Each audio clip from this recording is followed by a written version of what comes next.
घोटकी आदलपुर थाने जी हद मुंगरिया स्टाफ भरिसां Mehran rice mill में ओचितो बाहि लॻी वई। बाहि लॻण सबबि करोड़नि रुपयनि जी मशीनरी सड़ी राख थी वई।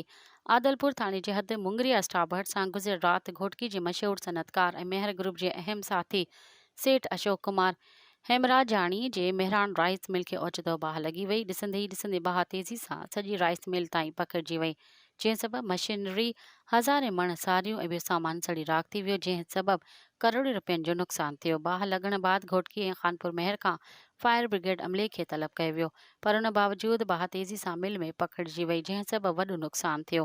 इन मौक़े ते राइस मिल जे मालिक सेठ अशोक कुमार हेमराजाणी मीडिया सां ॻाल्हाईंदे चयो त गुज़िरियल राति मेहरान राइस मिल में बिजली जे शॉर्ट सर्किट सबबि बाहि लॻी हुई। बाहि लॻण सबबि मशीनरी ऐं ॿियो सामान सड़ी राख थी वियो आहे, जॾहिं त को बि जानी नुक़सानु न थियो आहे। हुन चयो त फायर ब्रिगेड ऐं मिल जो अमलो बाहि ते ज़ाब्तो आणण जी कोशिश करे रहिया आहिनि, जंहिं ते जल्द ज़ाब्तो आंदो वेंदो। मज़ीद ख़बरनि ऐं तफ़सीलात लाइ विज़िट कयो असांजी वेबसाइट www.awamiNewsHD.com ऐं ॾिसंदा रहो अवामी न्यूज़ HD।